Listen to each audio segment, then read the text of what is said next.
श्रावकों के लिए, ग्रस्तों के लिए रत्नों का पिटारा समंतभद्राचार्य ने इकट्ठा किया था। हमें उसकी खबर नहीं है।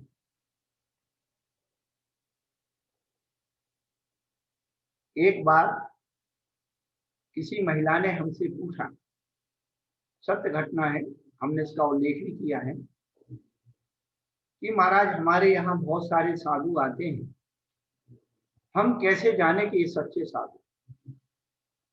हमने उनसे कहा कि हमारे पास एक फार्मूला है, एक थर्मामीटर है, सच्चे साधु पहचाने। वो खुश हो गए। हमने उनसे कहा कि जिस दिन आपकी अंतर आत्मा रत्न कर्ण श्रावकाचार्य के हिसाब से सच्चा श्रावक बन जाएगी, उस दिन आपको सच्चा साधु मिल जाएगा।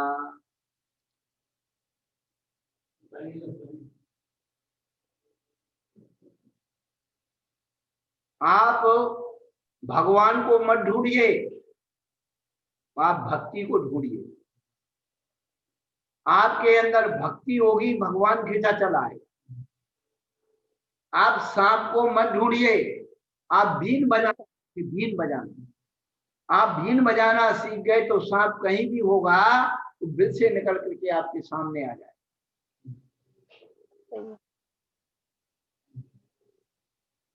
हमारी बीना तो टूटी पड़ी है और कह रहे हमें सांप नहीं दिख रहे। हमारा श्राप का आचार खंडित पड़ा हुआ है, टूटा पड़ा हुआ है, और कह रहे हमें सच्चे साधु नहीं दिख रहे, कभी नहीं दिखेंगे।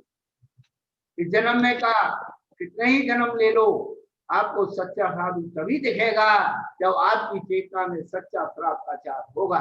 ये बिल्कुल परमानेंट बात।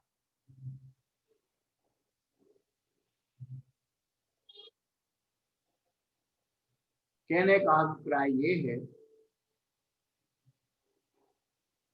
कि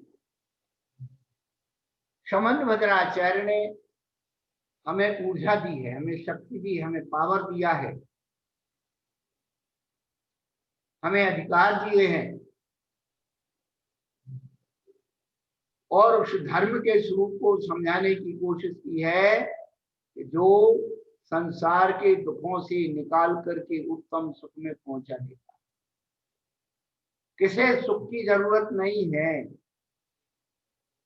संसार में सभी को सुख की जरूरत, लेकिन दिक्कत यह है कि जिस सुख के पीछे हम दौड़ रहे, संसारी जीव क्या कह रहा है, महाराज हमको ऐसा आशीर्वाद दो हम घर में सुखी रहें। महाराज जी हमें ऐसा आशीर्वाद दो हम घर में सुखी रहें। भैया तुम्हें आशीर्वाद ऐसा मिलता, सुखी होते तो सब हम ही काय को घर छोड़ते, हम भी घर सुखी हो जाते। तो घर में तो कोई सुखी रहता ही नहीं है। ये तो एक जो है थोड़ी सी साता बेगनी आ जाती है और आदमी सोचता हम सुखी हो गए।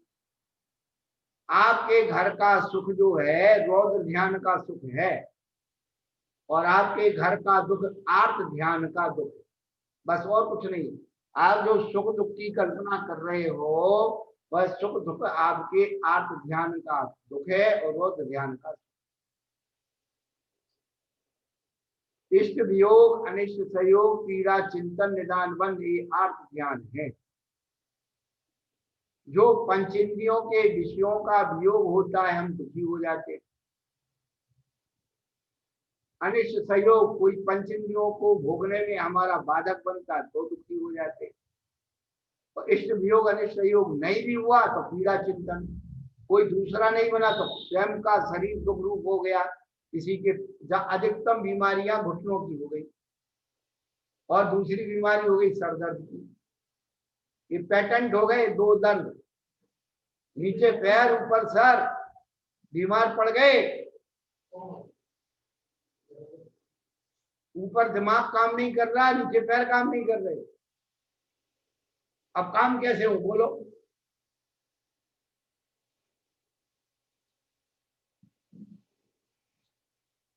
महाराज कुछ बता दो, हमारे पैर ठीक हो जाए, बहुत दर्द करते हैं महाराज, सिर दर्द बहुत करता है, माइग्रेन हो गया, फलाना हो गया, क्या तुम्हारी दुनिया भर की बीमारियां। हमने आप लोगों से कहा कभी कि हम बीमार हो गए, हमारा कुछ इलाज करा दो, हमारी व्यवस्था कर दो? कहा कभी? बताओ। आप लोग कहते हैं महाराज आप तो बहुत दुबले हो गए, महाराज आप स्वास्थ्य का ध्यान रखो। भाई अपने हाथ से बना के खाए।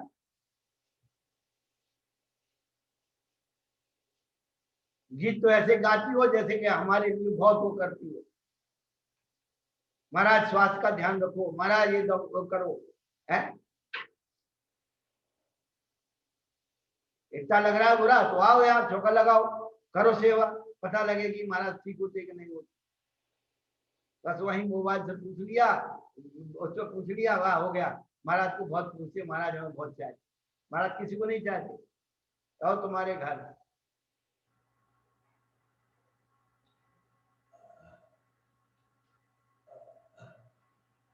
तो ये जीव अनादि काल से संसार में सुखी रहने की कामना कर रहा है, संसार के दुख को भी सुख प्रद मान करके उसी में रमता है।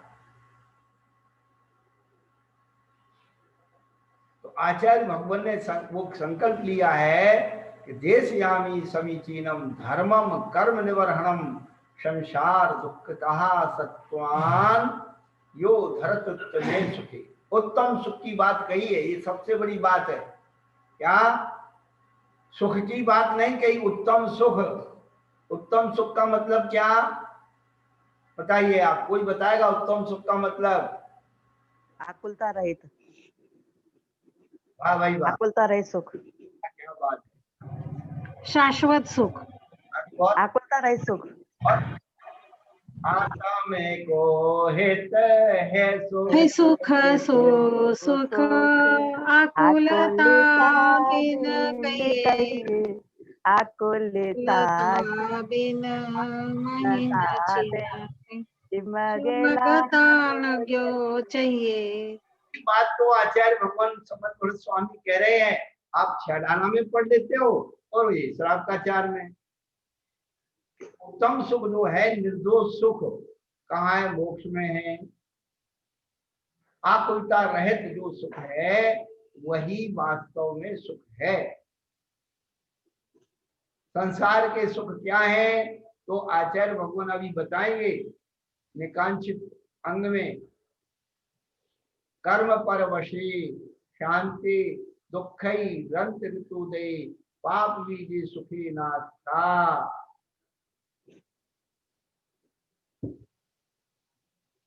कहने का अभिप्राय है कि जिस उत्तम सुख की बात आचार्य भगवान कह रहे हैं, हम लोग अपनी आत्मा को तत्काल सुख की देखना चाहिए। तत्काल सुख हो जाए, बाद में कुछ भी हो। और दार्शनिक कहता है एक क्षण की तृप्ति से तो है भला तृष्णा नियंत्रण। एक क्षण की तृप्ति के लिए कितने हम आकुलित व्याकुलित हो जाते हैं। उस एक के लिए कितने बड़े जो है उसको दुखों का संघर्ष करते। एक प्रेमी अपनी प्रेमिका को पाने के लिए कितने लोगों से लड़ता है। एक प्रेमिका अपने प्रेमी को पाने के लिए कितने लोगों से संघर्ष।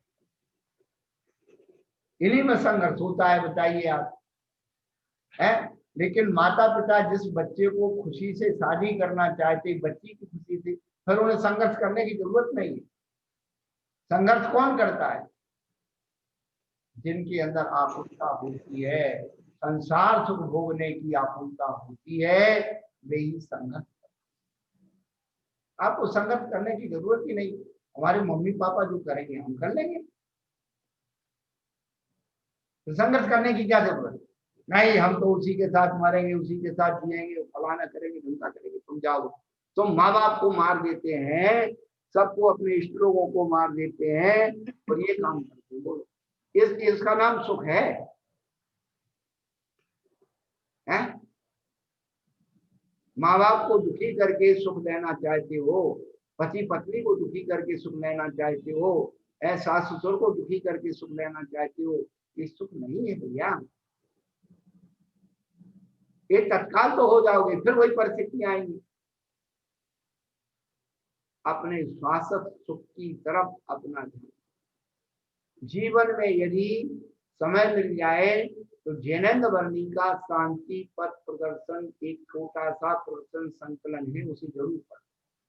उसका नाम ही शांति पथ प्रदर्शन, शांति का मार्ग बताने वाला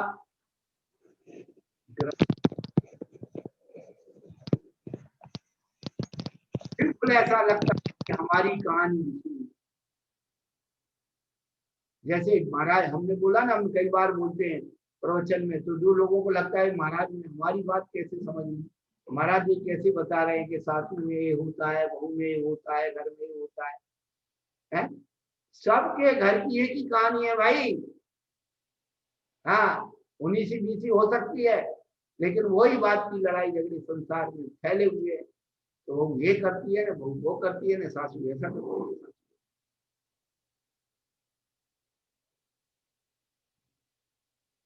उत्तम सुख की परिभाषा में अपन को चलना है।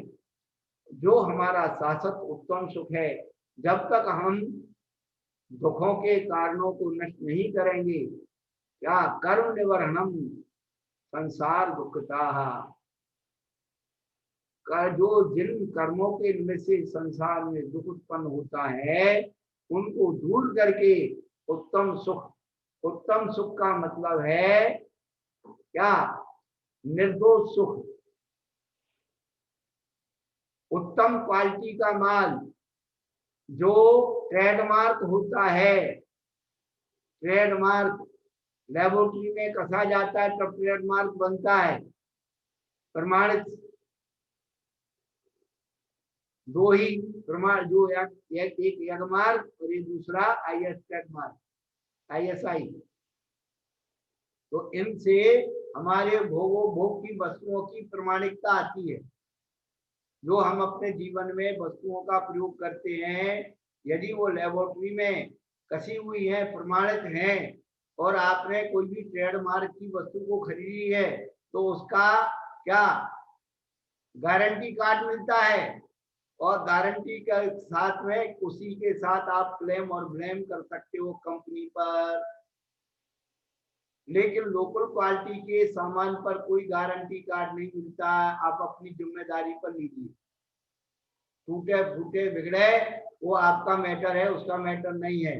लेकिन जो गारंटी का कार्ड मिलता है, उसमें सारी कंपनी की गारंटी होती है। वो बदल भी सकता है, उसे रिपेयर भी कर सकता है बिना उसके आपको। तो आपको जो सुख चाहिए, गारंटी वाला सुख चाहिए, तो भैया दिगंबर साधु की दुकान पर मिलेगा। और लोकल क्वालिटी का चाहिए तो जितने पंडितों ने दुकान लगा रखी वहां से खरीद लो। वो भी सुख बेच रहे हैं। हाँ, आत्मा, वाह भगवान, आत्मा हो गए, डूब गए, पा गए। उनका सब लेबोरेटरी का माल नहीं है। जो ISI ट्रेडमार्क मिलते हैं, ट्रेडमार्क, वो लेबोरेटरी में उनका परीक्षण होता है उन सामानों का। उसकी स्ट्रेंथ देखी जाती है, उसकी वो देखी जाती है, कंपोजिशन देखा जाता है, क्या क्या मिलाया गया है, क्या क्या उसका साइड इफेक्ट है। इसलिए कंपनी के माल पर खराब होने पर उपभोक्ता फार्म के द्वारा आप क्लेम कर सकते हो, और जो आपका नुकसान हुआ है उससे आप उसकी भरपाई कर सकते हो। इनकी हमने कंपनी का माल भी दिया था और उसके तहत इतना मेरा घाटा और नुकसान हुआ है, तो आपको कंपनी से क्लेम और ब्लेम मिल सकता है। लेकिन लोकल क्वालिटी का आपको क्लेम और ब्लेम नहीं मिलता। तो हमारे तो आचार्यों ने हमें जो है ट्रेडमार्क माल दिया है, वही अपन बेचते। हम तो हमेशा जाते, जहां जाते कहते भैया अपन तो एक दाम की दुकान है, ट्रेडमार्क माल है, कम बिकेगा कोई बात नहीं, लेकिन कंपनी का माल है, कम से कम ग्राहकों के साथ छल कपट तो नहीं करेंगे। अब आप लोगों को वही सस्ता सुंदर टिकाऊ चाहिए, तो भैया जहां मिलता वहां चले जाओ, हम क्या करेंगे? कॉलेज में जी कहाँ गई?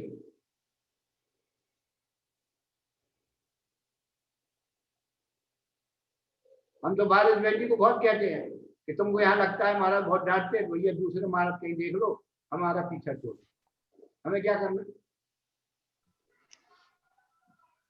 और हमारे पास आओ तो डांट खाना ही पड़ेगी। जी माल तो देखना पड़ेगा ना, गारंटी वारंटी कोई बात नहीं, ऐसे कैसे जाएंगे। इसकी दुकान पर गारंटी का माल होता है, वो ग्राहक को चैलेंज दिया, कहता भाई उतर तू अपनी दुकान से, उतर, जहां तो सस्ता दवा ले आ, मेरी दुकान पर विचल विचल मत कर, मेरा तो इसी भाव का माल है, खरीदना तो खरीद, नहीं तो जहां मिलता सस्ता उससे लिया ना, मना थोड़ी कर रहा हूँ, सारा बाजार पड़ा है, मैं ही ठेकेदार हूँ क्या।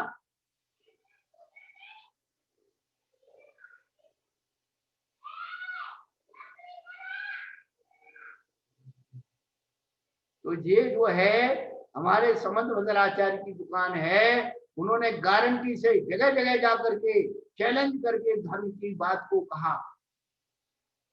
क्या वो कौन बाधार्थी है, कौन धर्म पर चर्चा करना चाहता है, न्याय पर, व्याकरण पर, आगम पर, सिद्धांत पर, वो हर फल मौला थे समंत भद्राचार्य। बड़े बड़े बाधार्थी उनके नाम से सुन करके कांपते थे। उनका जीवन परिचय जो पढ़ता है उसको लगता है कि क्या उनकी जो है प्रतिमा थी।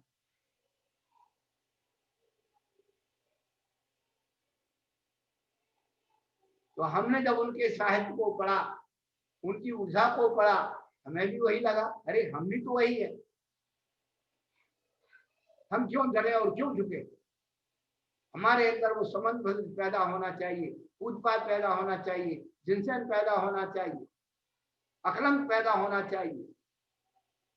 और आप लोगों को हम बताते हैं, आप अपनी जो है हीरा रानी मत बनी रहो, आप रेवती रानी बनिए, आप चिल्ला बनिए, आप चंदना बनिए, अपनी चेतना को जगाइए। हीरा रानी तो केवल आप अपने घर की कहानी हो, लेकिन रेवती रानी सारे विश्व की कहानी बन जाओ। सीता बनिए, अंजना बनिए, द्रौपदी बनिए, कष्ट की सहिष्णुता बनिए। ये वो सीता तो गई, आप नई सीता दूसरी बनेगी। कौन बनेगा? आप ही लोगों में से कोई सीता बनेंगे, आप ही लोगों में से कोई राम बनेंगे। वो संस्कार अभी पर डालेंगे तो अगले जन्म में वही रामायण होने वाली, वही महाभारत। हम घर में एक सुई की नोक के बराबर जमीन नहीं देंगे, ये नहीं देंगे, तो महाभारत के पात्र बन जाएंगे। और एक दूसरे की उदारता से हेल्प करेंगे तो रामायण के पात्र बन जाएंगे। कौन नहीं चाहता कि हमारे गुणानुवाद हो? सब चाहते, अच्छे चाहते हो तो भैया समंत भद्राचार्य की बात सुन लो। हम तो आपको बता रहे हैं, मेरी बात हो तो मुझे वापस कर देना कि नहीं आपने मिला दिया है, हमारे साथ में नहीं। हम ही सब लोग उसी रामायण महाभारत के पात्र बनने वाले। क्यों? अभी 24 आना पड़ रहे हैं ना, क्या क्या नहीं बने हैं? चक्रवर्ती, बलभद्र, नारायण, पृथ्वी नारायण, नारद, रुद्र, ये नहीं बने।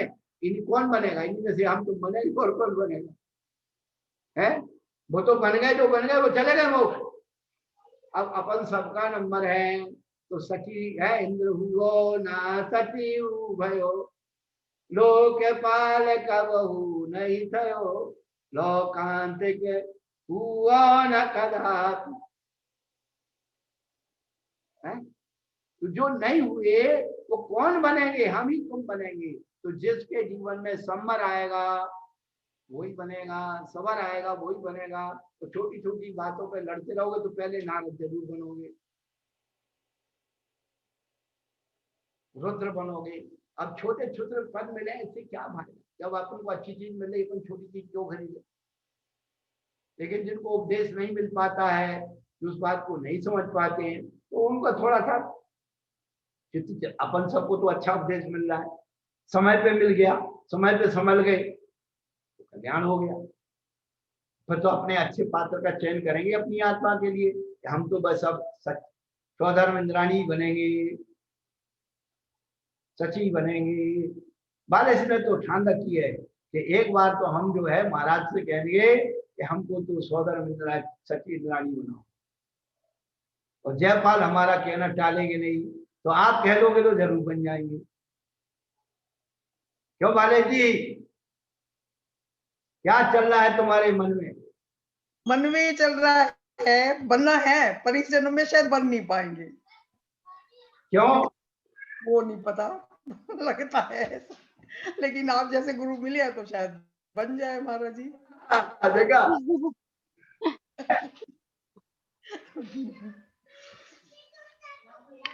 गुरु मिले हैं तो शायद बन जाए, लेकिन अपने उससे लगता है कि नहीं बन पाएंगे इस जन्म में। तो तुमने क्या किया पर अपने स्वामी जी के साथ? रात दिन वही करती रही और कुछ नहीं है। उनको धर्म करने के लिए नहीं, हमने तो देखो, हमने तो एक बार में कर दिया हिसाब किताब। करो भाई, कम से कम तुम्हारे साथ एक बार 14 दिन तो बन जाए। अभी पंचगणा होने वाला है ना सोनीपत में। हाँ महाराज जी, हाँ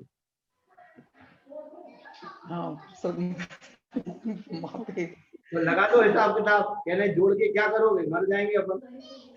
जी, आप ही कर सकते हो कुछ, मेरे तो बस की नहीं है। पता ना, एक मीनू बहन जी बैठी है कानपुर वाली, एक बालिश बहन जी बैठी है, कुछ बहनियां बिल्कुल मनी मन बैठी है। जैसे हमारे पिता बहन को कभी नहीं कहना पड़ता है कि महाराज आप कह दो, वो तो जब तैयार है तो उनके स्वामी जी तैयार रहते हैं। एक वो शीतल बहन जी है, उन्होंने कहा कि 14 दिन बनना है तो बनना ही है, चलो। ओ महाराज जी, हमारा भी रास्ता रोक देते हैं। हैं? ये तो हमारा भी रास्ता रोक देते हैं। अच्छा, कैसे करें, वो कैसे करें? नहीं रोकते हैं। यदि रोकते तो तुम यहाँ नहीं बैठी होती। बहुत अच्छे हैं जयपाल जी भाई, तुम उनको समझे नहीं, मन के बहुत अच्छे हैं। मन के तो अच्छे है महाराज जी। ठीक है, अच्छे हैं। देखो ये तो मानना पड़ेगा।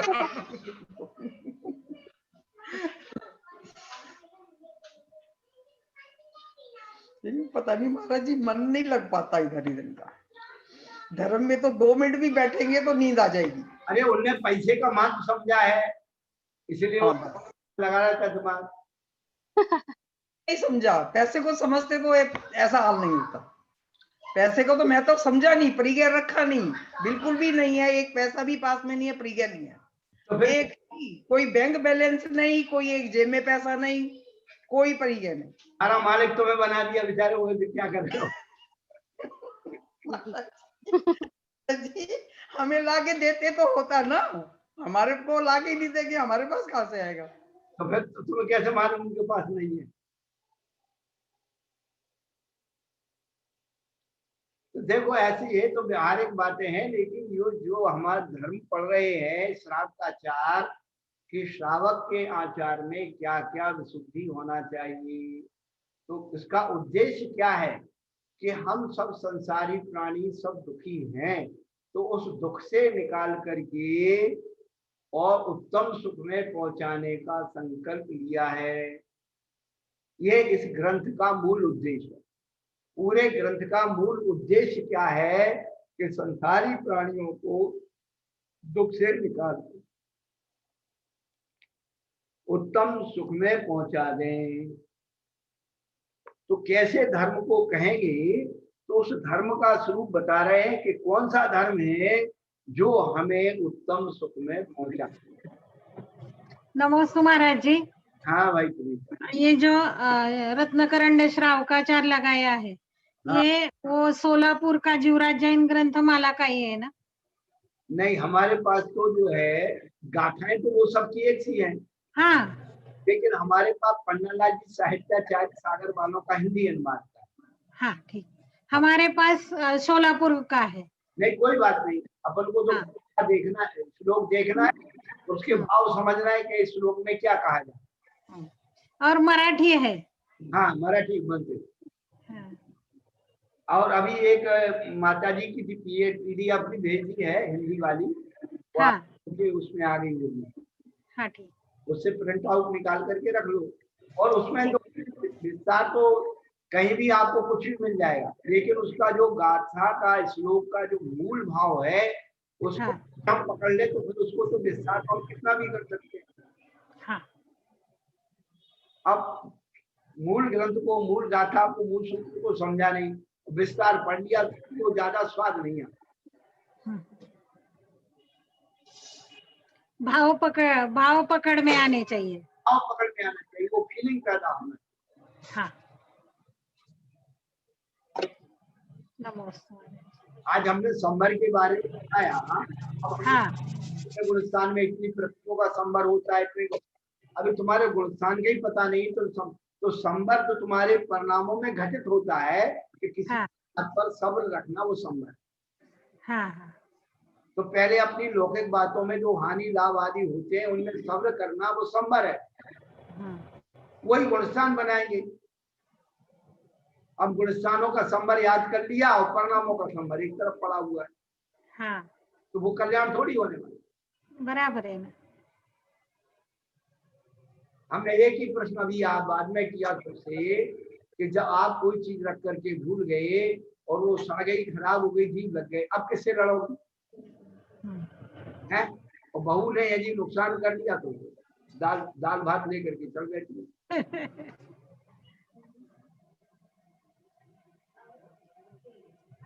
ये चीजें जो छोटी छोटी बातें हैं, यही हमारे जीवन का सब्र का जो है शुरुआत है। इस सब्र की शुरुआत है। हाँ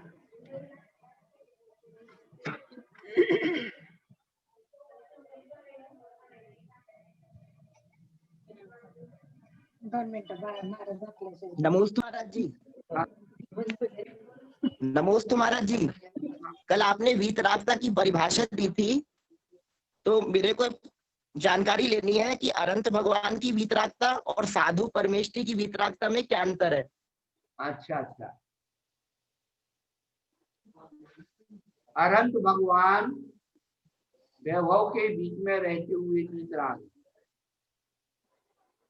वो समोर बिल्कुल ठीक बात। गंधकुटी में भी उससे 4 अंगुल ऊपर है। और साधु की वीतरागता वस्तु से नहीं, परिणाम से है। क्या जी? अनगार किसे कहते हैं? जिसके अंदर अगार का राग छूट गया, घर गृहस्थी का मोह छूट गया, लेकिन धर्म का मोह नहीं छूटा, धर्मात्मा का मोह नहीं छूटा, देव सद्गुरु का मोह नहीं छूटा। तो अनंत की वीतरागता परे हो गई, वो अपने आप से भी छोड़ करके ऊपर उठ गए। लेकिन साधु की वीतरागता केवल विषय कसायों से वैराग हुआ है, परमेश्वर की साधन सामग्री से वैराग नहीं हुआ है। ध्यान रखना। समझ आया भाई? जी जी रोहित भाई? जी जी बिल्कुल। हाँ जी बिल्कुल। हम सारी 13वें गुणस्थान की और इसमें 6वें गुणस्थान में ढूंढना चाहते हैं। ये मूर्खता है, मूर्खता। बिल्कुल महाराज जी, सही बात।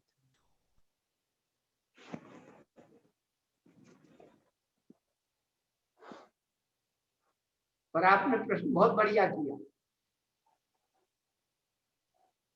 मतलब जिनेंद्र भगवान तो सर्वस्व को प्राप्त कर चुके। आवाज बिल्कुल करी। एक बार पुनः बोलिए ना, अच्छे से बोलो, आवाज गूंज रही। सादर नमोस्तु महाराज जी। हाँ हाँ, सादर नमोस्तु महाराज जी। स्पष्टीकरण हो गया, समझ में आ गया महाराज जी। सादर नमोस्तु। हाँ, अच्छा। नमोस्तु महाराज जी, समझ में आ गया। हाँ, वो सबको समझ में आ गया ना। भैया ने प्रश्न किया, जितने श्रोता है ना उनको भी तो समझ में आना चाहिए। एक बार और बताएं, वंस मोर। कोई कवि सम्मेलन हो रहा है क्या? पहली बार में क्यों नहीं सुनते हो? ये बोल रहा हूं कि 13वें गुणस्थान की जो वीतरागता है, वैसे वीतराग छद्मस कहा है। 11वें 12वें गुणस्थान वर्ती जीवों को वीतराग छद्मस कहा है क्या?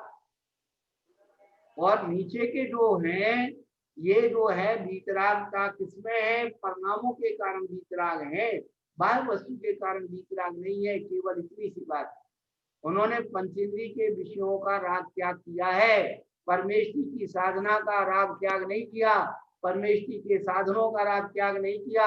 उनके प्रति तो उनका बहुमान है। यदि उनका राग छोड़ देंगे तो कभी भी उस परम पद को प्राप्त नहीं।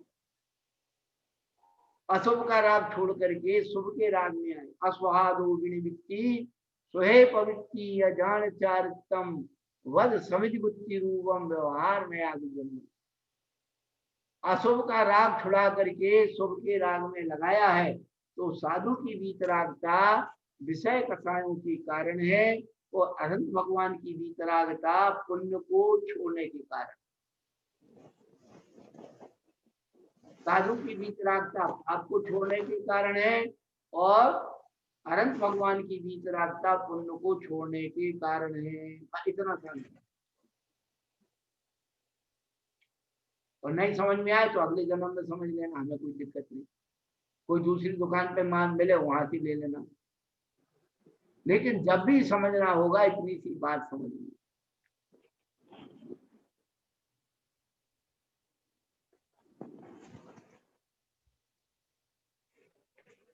अब नमस्ते महाराज जी। जी नमस्ते महाराज जी। हाँ, दिगंबर मुनियों के 12वें है या 11वें गुणस्थान है महाराज जी? हाँ हाँ दिगंबर मुनिराज के हाँ हाँ, गुणस्थान 11 है या 12 है? 6वें गुणस्थान से लेकर के 14वें गुणस्थान तक सब दिगंबर मुनिराजों के गुणस्थान। हाँ हाँ, 6 से लेकर के और 14, 6 से लेकर के 14 तक। स्नातक के 2 भेद किए, 13वें गुणस्थान और 14वें गुणस्थान को स्नातक कहा जाता है। हाँ, परमेश्वरी का पद होता है 13वें गुणस्थान में होता है ना महाराज जी? नहीं, देखो पुलाप भकुश कुशील निर्गंत स्नात कहा निर्गंत कहा, ये 5 प्रकार के साधु द्रव्य से भी और भाव से भी भावलिंगी होते हैं। द्रव्य से बाहर में दिगंबर रूप और अंदर में साधु रूप है, उनका जो गुणस्थान उसी रूप होते हैं, लेकिन उनकी चर्या में कुछ भेद होता है। इसके कारण उनमें भेद किया गया, लेस्या के कारण और कसाय के कारण।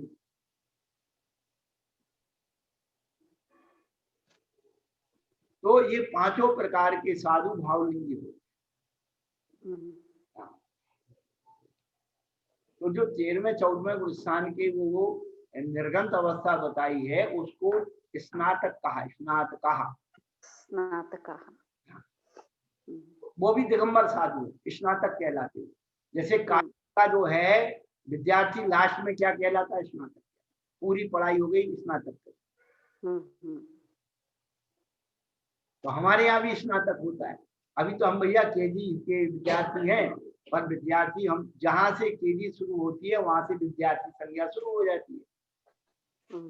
तो पहली क्लास वाला, दूसरी क्लास, तीसरी क्लास वाला सब विद्यार्थी कहलाते। तो वो भगवान भी क्या है? साधु परमेश्वरी है। क्या साधु परमेश्वरी है? ये ध्यान रखना। ये तो आपको समझाने के लिए 5 भेद किए। हाँ।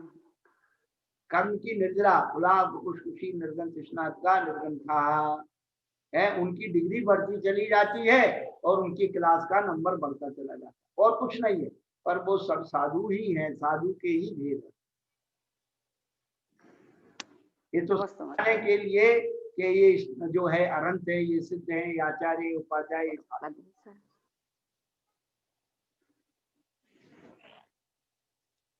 नमस्ते महाराज जी।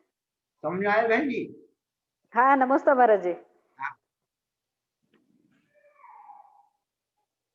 अच्छा है आप लोग प्रश्न करते हैं तो कुछ हमको भी समझ में आता है। आप लोग तो हम कुछ नहीं बता सकते। हाँ। सुमन बहन जी। नमस्ते महाराज जी। आपको समझ में आ रहा? हाँ महाराज जी। मेरे एक प्रश्न है महाराज जी। आपने बताया बकुश कुशील निर्गंत और स्नातक, पुलाक बकुश कुशील निर्गंत और स्नातक 5 वेद होते हैं ना मुनिराज के। तो पुलाक और बकुश 6वें 7वें गुणस्थान बढ़ती होते हैं। हाँ। और कुशील और निर्गंत? कसाय कुशील जो है उनके गुणस्थान है, जहाँ तक कसाय चलती है ना। हाँ जी।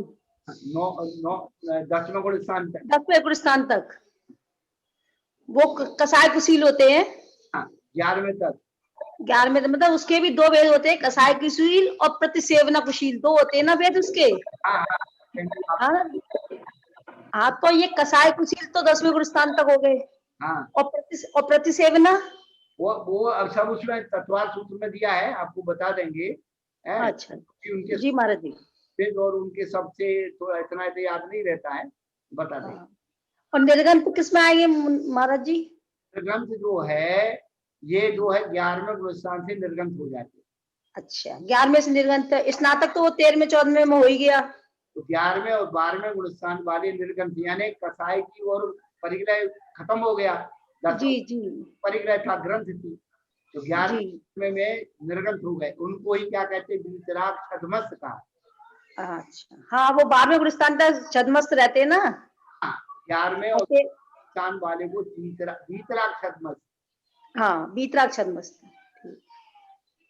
ठीक है महाराज जी। नमस्ते महाराज जी। महाराज जी नमस्ते, मैं रजनी बोल रही हूँ फुरेवाद से। रजनी बहन जी। हाँ नमस्ते महाराज जी। तो जिस धर्म को हमें सुनना है वो धर्म कौन सा है, जो धर्म हमारी आत्मा का हित करने वाला वो धर्म कौन सा है, तो ये समन्वयराचार्य के हिसाब से धर्म की बात करते हैं। आज आपको धर्म की बात बताना है, ये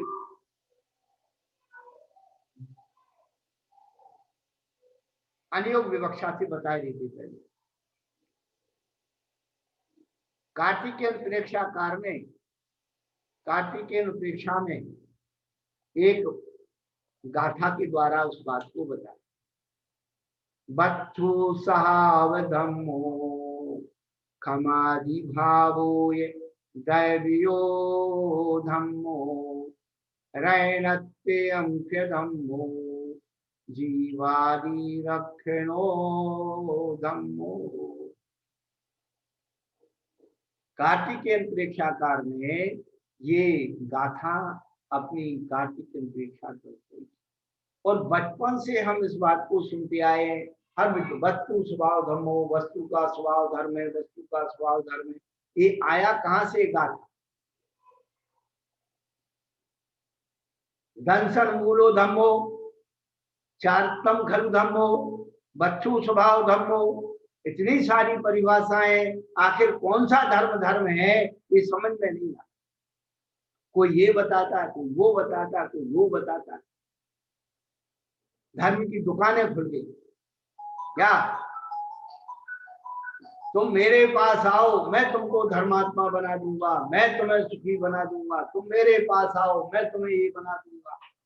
भैया धर्म की कोई दुकान है नहीं।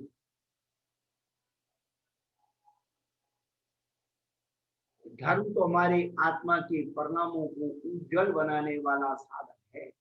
दुखी आत्मा को अनंत सुखी बनाने, उत्तम सुखी बनाने का साधन है। धर्म कोई दुकान नहीं। ये दुकानें खुल गई, ठीक है, कितने दिन खुलेंगी? ऐसी बहुत खुली और बहुत बंद हो गई, चलेगा।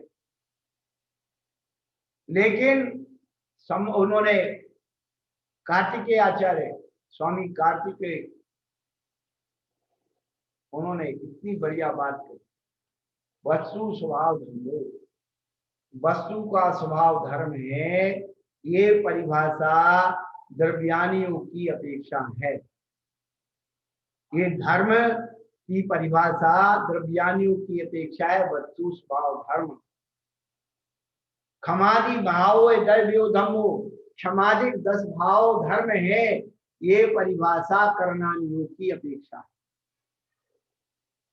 10 धर्म का पालन परिणामों में किया जाता है। रत्नत्रय धम्मो, रत्नत्रय धर्म है, ये परिभाषा चरणानियों की अपेक्षा है। और जीवादि रक्षणो धम्मो, जीवादि का रक्षण करना, ये परिभाषा धर्म की प्रथमानियों की अपेक्षा। धर्म 4 प्रकार का नहीं है, धर्म तो एक ही है, लेकिन पात्रों की अपेक्षा उस धर्म के भेद किए जाते। जो हिंसक व्यक्ति है उसे अहिंसा धर्म समझाया जाता है। जीवादि रखो, भाई जीवों की रक्षा करो। नहीं महाराज, हम तो भील हैं, हमारा कुल धर्म है, यही करते हैं। अरे भाई, कौवे का मांस खाया क्या, खाएगा क्या? नहीं माने, हम इसको नहीं खाते, तो इसी का त्याग कर दे, मधुमास मधु का त्याग कर दे। तो ये क्या है, जीव आदि रख जिनके निमित्त से जीवों की हिंसा होती है, ऐसे खान पान को त्याग करना ही अहिंसा है। तो हम लोगों ने क्या किया, अहिंसा की परिभाषा में अभी 2 दिन पहले रविवार को बताया था, अहिंसा व्रत की 5 भावनाओं में क्या लिखा है, वांग मनोबुद्धिर्यादान निक्षेपण समित्यालोकित पान भोजनानि पंच।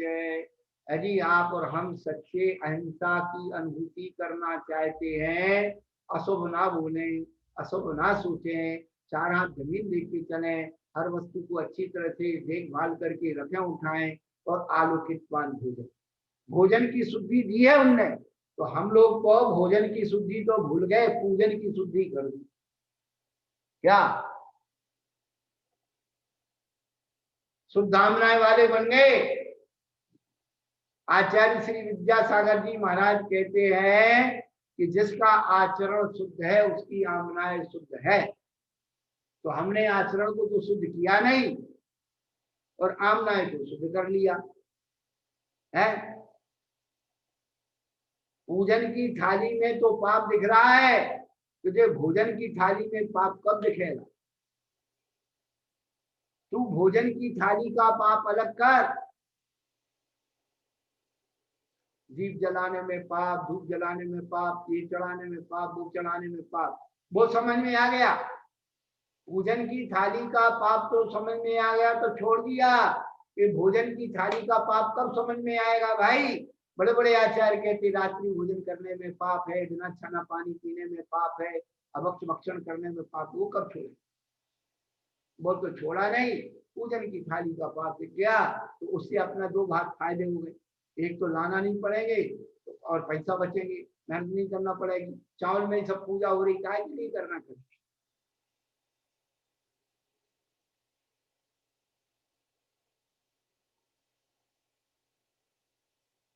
यदि वास्तव में हम लोग पाप से भयभीत हैं तो पहले हमारे भोग में पाप का प्रचलन छोड़ना चाहिए। पाप वर्धक भोजन, खान पान, रीति, रहन सहन, ये सब छोड़।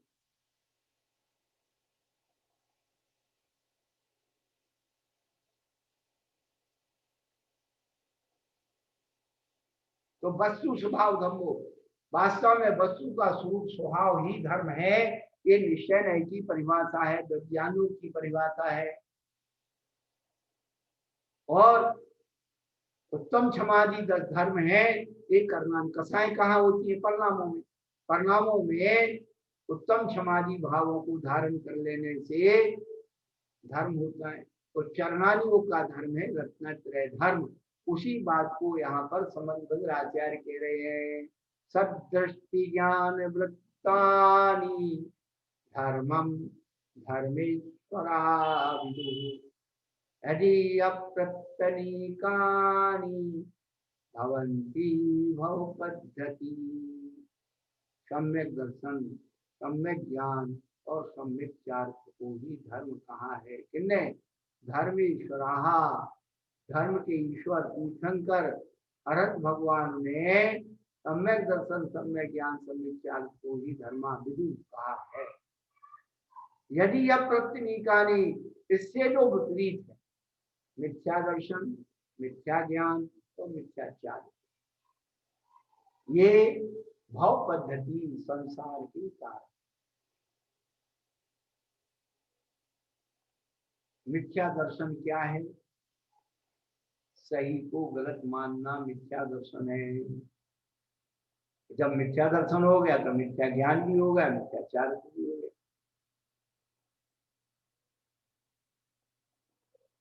हमेशा एक बात ध्यान रखें, दर्शन मोह को मिथ्यात कहा है, और मिथ्यात का नो कर्म क्या है? केवली श्रुत संग धर्म देवा वर्णवादो दर्शन मोहस्य।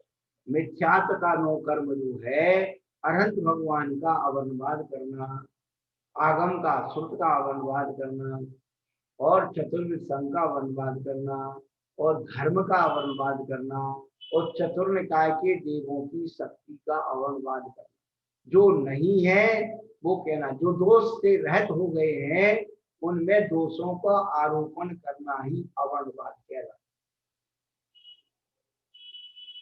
निर्दोष को दोषी बनाना अपने स्वार्थ के पीछे, ये अवर्णवाद है।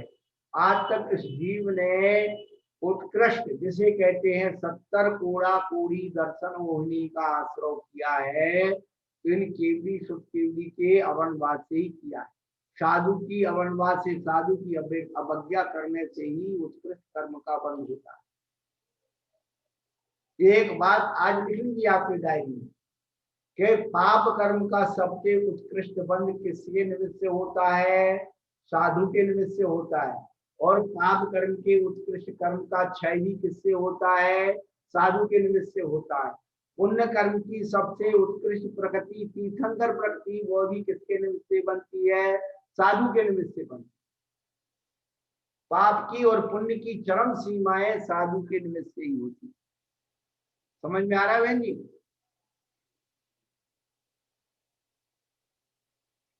तीर्थंकर प्रकृति, क्षय, सम्यक और परिहार शुद्धि संयम, ये परिहार शुद्धि संयम तो तीर्थंकर के पादमूल में ही होता है, लेकिन क्षय, सम्यक और तीर्थंकर प्रकृति बिना केवली शुभ केवली के पादमूल के हो ही नहीं सकते।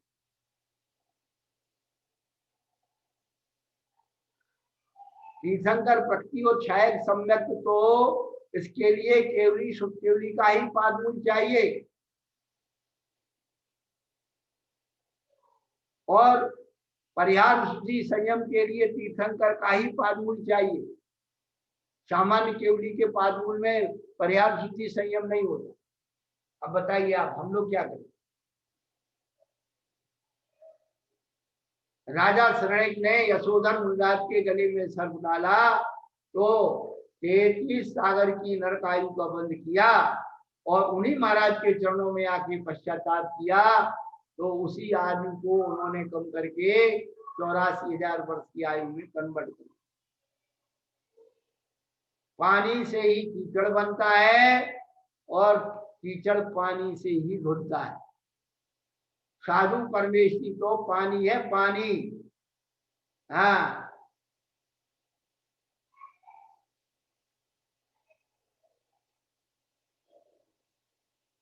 अब अपने परिणाम को कीचड़ बनाना है कि उस पानी से धोना है?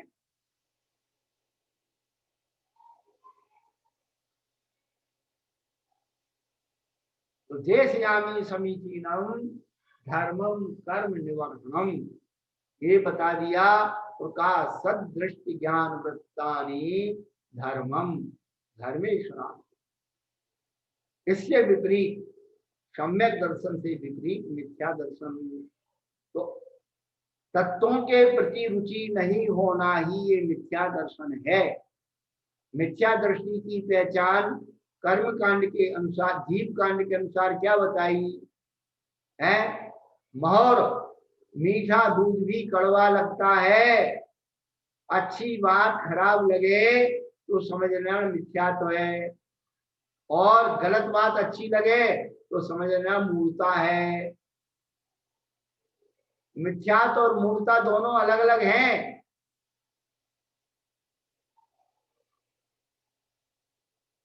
अच्छे लोगों का अपमान, अनादर करना, ये सब मिथ्यात्व है, और बुरे लोगों का सम्मान वो कर देना सब मूर्ता है।